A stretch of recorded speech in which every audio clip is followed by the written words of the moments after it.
cabeça e vamos para a nossa próxima pergunta. André Kutz, nós tivemos lá participação de muitos famosos. Então estiveram lá Ana Paula Valadão, Azaf Borba, Ludmila Feber, Fernanda Brum, Stênio Márcios, entre outros. Você acha isso legal? No meio do congresso, existia a participação de pessoas que são famosas? Ou você acha que de repente pode perder um pouco o sentido, perde foco? De repente a pessoa está lá para aprender mais e acaba adorando como ídolo um famoso. O que você acha? Na minha opinião é o seguinte, o pessoal que a mídia julga famoso não são famosos à toa. Eles tiveram toda uma preparação, todo um trabalho até chegar onde eles chegaram, para eles serem conhecidos na mídia.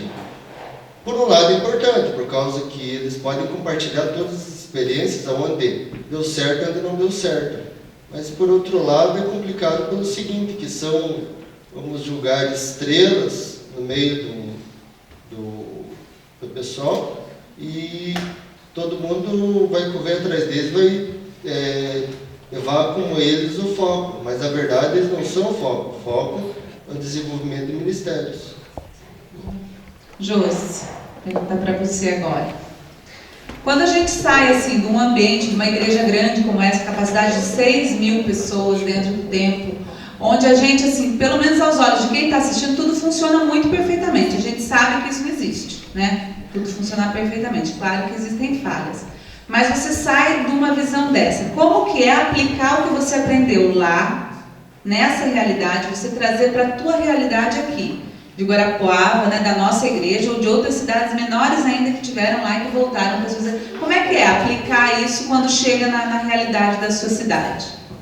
Então, o que a gente pode ver lá é que entre os ministérios existe uma integração. E eu acho que essa integração tem que ser trazida para cada igreja, independente do seu tamanho, né, independente das suas dificuldades. Quanto maior, claro, a comunidade ou a igreja, maiores serão os problemas também. Mas se a gente trouxer essa realidade de integração, de agir em conjunto, com o mesmo foco, o mesmo objetivo, eu acredito que o reino só tende a crescer. E é isso que a gente viu lá. Pessoas trabalhando com amor, com respeito, com total dedicação, desprendimento mesmo. Que é um trabalho voluntário, como já foi falado aqui, pessoas comprometidas. E isso a gente consegue e tem em qualquer igreja que tem o objetivo realmente de levar a palavra de Deus. Fora o treinamento que a gente foi fazer lá, foi um treinamento, né? O que o Louvação trouxe para você? Fora o treinamento, capacitação do seu ministério, para que mais serviu o Louvação? O aprendizado, né, que a gente faz lá, é uma coisa assim, você vai ter um renovo, assim, ganha novas forças para novos trabalhos, você chega aqui com entusiasmo de fazer bastante coisas. Eu, por exemplo, já cheguei aqui e falei para o pastor, eu quero aquelas luzes lá. Chamei o Daniel lá, falei assim, Daniel, vamos lá ver aquelas luzes, eu quero colocar lá dentro da igreja, nós fazendo celebrar-te. Vamos fazer uma coisa assim bem jóia, assim, porque é uma coisa que dá uma diferença no ambiente, né? Transforma o ambiente, assim, você fica também com bastante entusiasmo, que nem foi falado já também do pessoal trabalhando lá. A gente sente falta isso que foi falado, foi feito lá, a gente sente falta aqui, porque o voluntariado deles lá foi impressionante mesmo. As pessoas lá faziam assim com amor, a gente via assim, as pessoas exaustas, assim, dormindo nos cantos, assim. Eles trabalhavam bastante, né? Acho que tem algumas cenas também que foi pego, assim, alguns deles assim cansados, dormindo, né? E foi impressionante mesmo. A gente tinha que trazer isso também para a nossa igreja, para a nossa casa também. É um exemplo lá que a gente aprendeu lá para trazer para cá. Heloísa, eu quero que você conte para todo mundo como é que foram as oficinas infantis, porque também tinha as oficinas voltadas para o público infantil. Você fez... Do que você fez mesmo? De dança, coreografia e música. E música. E como é que foram as oficinas? Tinha professor com formação também que sabia, que entendia? Como é que foi? Conta pra gente. Então, foi assim. Primeiro, antes de todas as oficinas, tinha um louvor. Então, aquele louvor super animado, para todo mundo conseguir, né, acompanhar depois, animação enorme, muito legal o louvor. Aí depois do louvor a gente fazia oração, complementava tudo. Aí lá a gente aprendia tudo, tinha bastante professores, eles participavam. Assim, foi muito legal. E à noite? À noite não era oficina, era o que que tinha? Aí a gente fazia sempre uma roda, aí ia lá uma professora no meio, fazia oração e começava a contar histórias sobre a Bíblia. Legal, então legal. Mônica, eram mais de 100 oficinas que tinham no Louvação. Então, quer dizer, existem muitas opções para quem quer exercer um ministério dentro da igreja. E o que você acha, como que essas pessoas que dizem que não tem ministério nenhum, se colocam diante de um fato desse? Imagine, ó, mais de 100 oficinas, e tem gente que você pergunta, qual que é o seu ministério? Diz, eu não tenho. Então eu acho que já é falta de interesse da pessoa em buscar o ministério que ele se identifica, né? Porque tem tantos, como você já disse, e é muito difícil uma pessoa não se encaixar. E a partir do momento que você tem a aceitação de Jesus, você quer buscar fazer a obra e você vai se encaixar em alguma coisa que vai ser o seu ministério, né? E eu fiz de pandeira, foi o ministério que eu me encaixei, né? Eu creio o seguinte, que a aplicação desses ministérios agora para a igreja local é que deve ser feito com muito cuidado, porque leva-se um susto, né? Quem vem de uma realidade dessa, de algo tão grande. Eu já estive no Louvação passado e a gente percebe o seguinte, que é um choque quando a gente chega à nossa realidade, que é uma diferença muito grande. Então o que cada um tem que fazer é o seguinte, procurar desenvolver dentro da sua realidade, nunca fora da realidade, porque se for querer fazer alguma coisa fora da realidade, ele não sai, morre na casca, né? Ele acaba não desenvolvendo nada.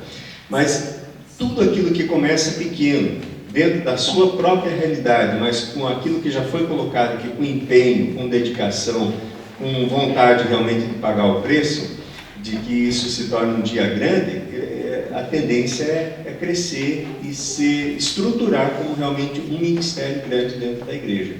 Então, essa palavra eu queria deixar também para cada um que foi.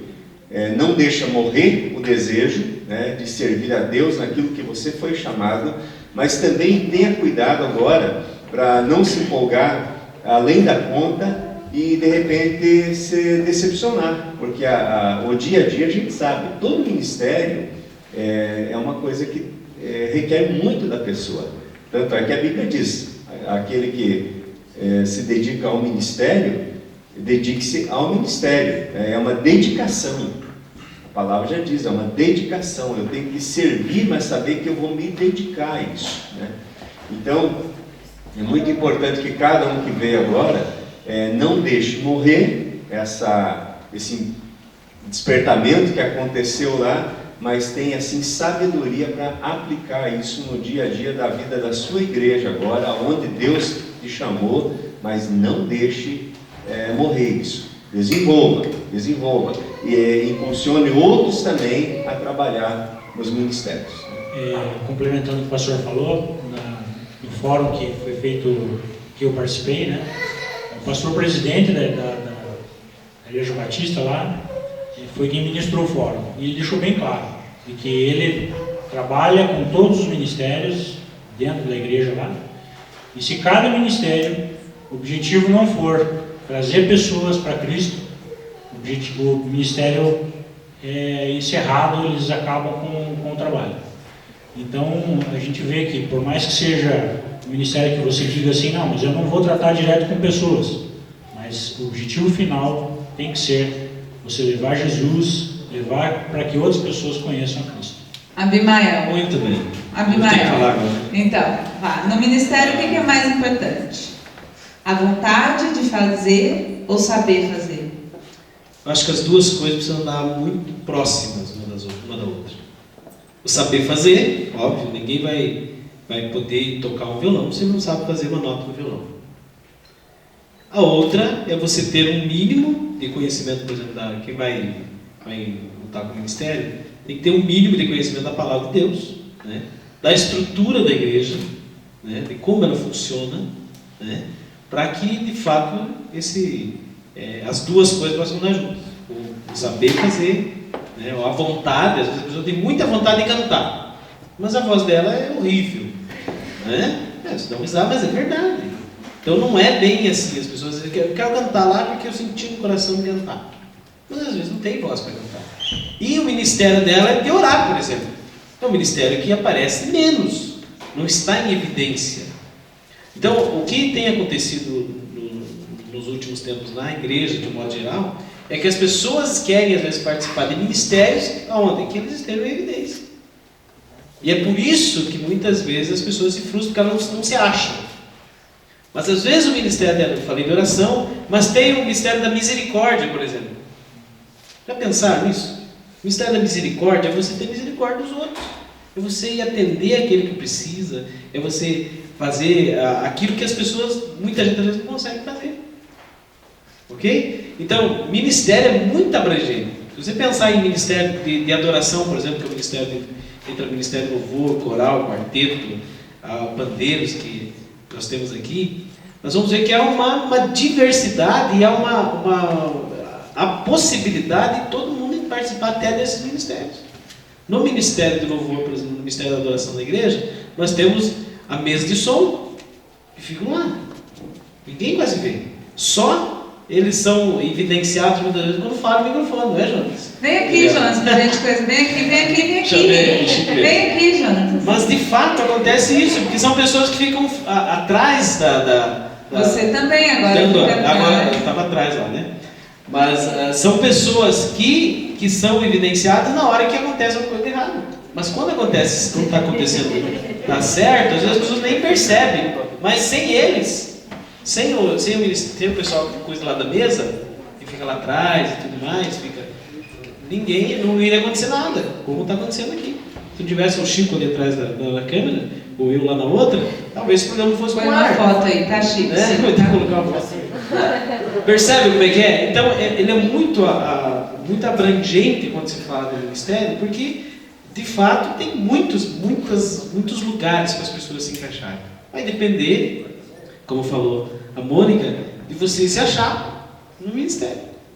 E não é fácil, às vezes. Não é. Porque daí vai em conta toda uma estrutura de como a pessoa é, de como às vezes é uma pessoa muito fechada em si mesma, daí ela vai ter dificuldade. Mas existe o ministério para ela. Né? Talvez não aquilo que às vezes ela imaginava que gostaria de fazer.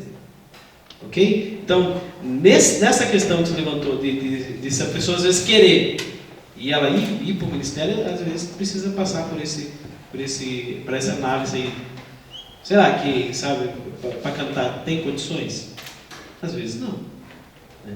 Isso não pode deixar a pessoa dizer assim, não, então vou embora porque eu não achei meu ministério aqui. Né? Não. A gente tem que buscar o ministério. A Bíblia, inclusive, diz assim, que é para a gente buscar com esmero, buscar isso da parte de Deus. Qual é o teu dom? Né? Onde que Deus pode usar a tua vida? Né? Tem gente que não gosta de se expor aqui. Ok, tranquilo. Né? Tem uns que não vieram porque não gostam de aparecer mesmo. Né? Mas tranquilo. Mas tem a sua função. O corpo de Cristo é um negócio bem interessante. Até quando o apóstolo Paulo fala em Coríntios, que o corpo, ele compara a igreja com o corpo mesmo, né?